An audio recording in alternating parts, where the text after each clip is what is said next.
Sebelum kami lanjutkan perbincangan dengan Pak Hadar Gumai dan juga Bung Arya Fernandes yang sambil ngopi-ngopi, kita ngomongin soal golput.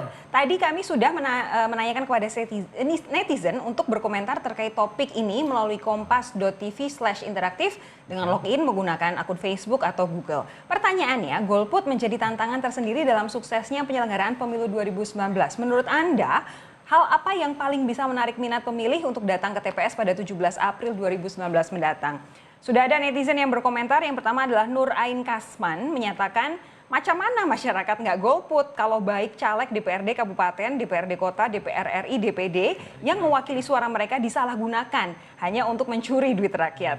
Kemudian yang kedua, Gatot Supriyono menyatakan kalau menurutku peran partai dan para calegnya mengabdi ke rakyat dengan profesional dan tidak korupsi, sungguh-sungguh mengabdi. Lalu ada Gia Eli. Ia berkomentar barangkali di setiap TPS ada hiburan dan ada kupon undian. Habis coblos ambil kupon, menang atau tidak urusan belakangan. Ini mungkin bisa jadi insentif walaupun nanti kemudian budgetnya jadi membengkak ya. Oke, itu tadi obrolan-obrolan atau komentar-komentar dari netizen. Tapi balik lagi soal hoax, Pak Hadar. Seberapa parahnya sih hoax kita kalau misalkan untuk pemilu saat ini dibanding 2014 lalu sehingga bikin orang tuh jadi kayak jengah sendiri gitu loh? Saya kira jauh sekali berbeda. Kalau dulu sedikit sekali, tidak banyak. Sekarang ini banyak sekali gitu. Dan itu isinya ya banyak yang merusak betul, merusak begitu, bukan sekedar misinformasi begitu ya. Nah ini ya kalau tidak di-handle dengan cepat, buat klarifikasi dan seterusnya, itu orang betul-betul akan percaya dan itu akan terjadi sehingga membuat mereka juga tidak punya insentif, tidak punya daya tarik untuk atau ketertarikan untuk datang ke TPS begitu. Nah jadi untuk pihak-pihak yang memang terkait dengan pemberitaan hoax ini ya termasuk yang banyak itu kan penyelenggara pemilu misalnya atau peserta pemilu itu sendiri ini kayaknya main tuduh-tuduhan yang fitnah-fitnah begitu. Ya segera merespon itu gitu dengan klarifikasi yang cukup terang benderang begitu ya. Nah sehingga ya para pemilih ini terutama apalagi yang muda-muda kan jumlahnya banyak, jadi mereka punya optimisme gitu. Nah tadi misalnya ada komentar kalau itu bukan hoax, memang kita KPK ada pengumuman yang ditangkap gitu kan banyak sekali kita ini gitu. Dan dikatakan buat apa kita milih kalau model korup ini semua gitu.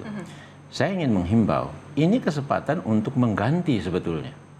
Jadi kalau kita tidak memilih, maka ini bisa berulang. Tadi sudah diceritakan sama Bung Arya bahwa perubahan partai politik itu memang ada, tetapi masih belum cukup begitu.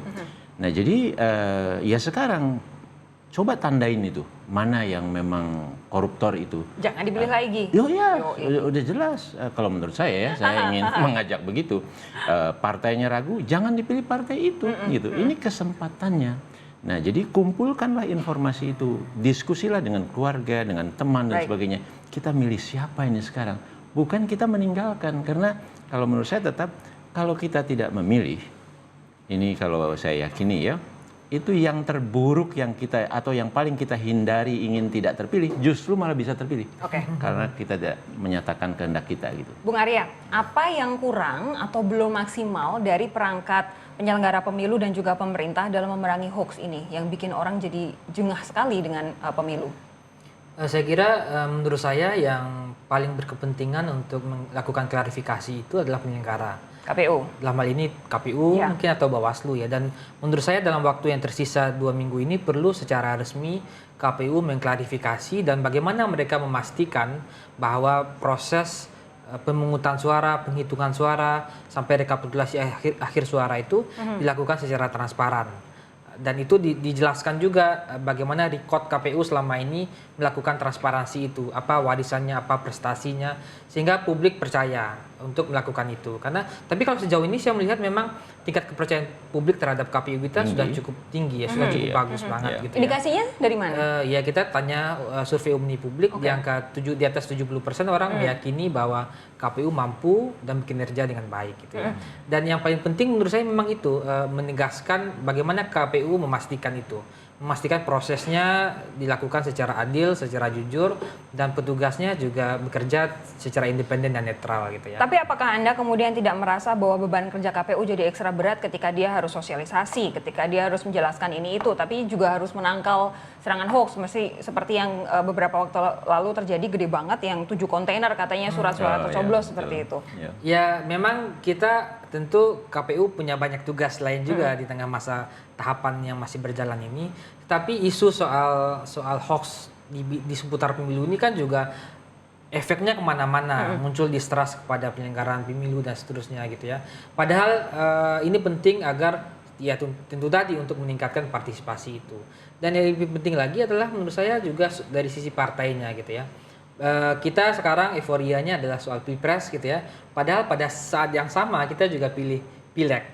Dan ketika pemerintahan terpilih, proses di DPR itu juga akan menentukan bagaimana kinerja. Karena DPR punya tugas budgeting, controlling gitu ya, untuk tugas membuat undang-undang. Jadi kita juga punya kewajiban untuk tadi seperti Pak Hadar sampaikan, melihat track record dari calon anggota legislatif tersebut, melihat partainya juga gitu ya, dan memilih orang-orang yang benar-benar mampu untuk mewujudkan aspirasi kita sebagai pemilih gitu. Oke, Pak Hadar. Jadi kalau misalkan kita bahas soal hoax ini, kemudian efeknya kepada pemilu, bagaimana kemudian mengajak masyarakat untuk mau berpartisipasi aktif, bukan hanya cuman buat milih, tapi juga buat mencari klarifikasi dari kabar-kabar yang beredar di media sosial? Ya, pertama harus diingatkan bahwa berita hoax itu betul-betul ada, gitu ya, kira-kira begitu kan. Kadang-kadang enggak, memang ini enggak, kok memang demikian adanya begitu. Nah, jadi salah satu caranya adalah memang untuk mencari, memastikan gitu. Kita pertanyakan berita itu, jangan kita terima begitu saja. Banyak tempat sekarang untuk mengeceknya begitu. Jangan enteng begitu terus disebarkan langsung begitu. Jadi kita sendiri harus juga aktif begitu. Dan bahwa kalau ada persepsi tentang apa yang akan terjadi ke depan padahal itu tidak demikian, itu kan sudah mengakibatkan yang bersangkutan itu menjadi tidak berminat begitu. Nah, jadi saya kira penting sekali kita saling mengingatkan bahwa kalau kita menerima berita dan itu jangan selalu kita terima begitu saja gitu. Nah, tapi saya ingin berkomentar sedikit terkait dengan penyelenggara pemilu. Penyelenggara pemilu itu sebetulnya bisa mengajak banyak pihak lain untuk membantu mereka, ya, banyak kelompok-kelompok masyarakat sipil, media, untuk membantu memberitakan bahwa sesungguhnya yang terjadi, apa yang kami lakukan adalah A, B, C, D, E, dan seterusnya gitu. Sehingga kemudian, oh iya, tidak betul kemarin hoax itu betul-betul menjatuhkan mereka, tapi sesungguhnya adalah begini-begini. Sehingga kita punya keyakinan bahwa pemilu ini akan beres. Jadi kalau gitu saya akan datang gitu. Baik. Nah, kemudian yang kedua terkait dengan teknis. Bisa juga orang pemilih tidak mau datang itu karena wah rumit nih pemilunya gitu kan. Sampaikan atau hints bahwa pemilu kita itu sebetulnya nggak rumit amat kok gitu. Bahwa kita memilih orang-orangnya kita nggak tahu pilih siapa dan sebagainya. Kalau kita memang bingung nggak sempat lagi mempelajari, milih partainya bisa kok. Nah, kayak gitu-gitu ya. Nah, kemudian kita ingatkan untuk yang bergolput. Jangan gara-gara satu pemilihan dia berpandangan nggak ada gunanya nih, itu pemilihan presiden misalnya. Tapi ada pemilihan lain gitu, yang juga sangat penting gitu. Jadi tetap saja datang gitu. Kalau yang pemilihan presidennya Anda tidak setuju ya DPR, buat saja, buat saja tidak sah gitu. Udahlah saya nggak mau. Tapi yang lain ini kan, DPD, betul gitu. Jadi jangan semuanya dibabat gitu untuk kita tidak berpartisipasi. Terakhir buat Mas Arya, Bung Arya, ini kekecewaan terhadap elit politik dan parpol tuh jelas banyak, memengaruhi juga para pemilih. Lalu apa yang harus dilakukan parpol di 2 minggu ini untuk kemudian bisa mengajak warga untuk jangan golput? Saya kira membenahi soal pesannya ya. Jadi kita tidak melihat secara jernih gitu ya, apa sebenarnya yang ingin dilakukan partai politik di pemilu ini. Mereka mau ngapain gitu ya. Memang ada beberapa partai yang punya program yang jelas soal anti korupsi misalnya dan seterusnya gitu ya. Tapi umumnya partai-partai tidak punya grand strategi isu yang jelas gitu ya. Padahal bagi beberapa kelompok pemilih soal isu, soal program itu membuat mereka juga datang ke TPS gitu ya.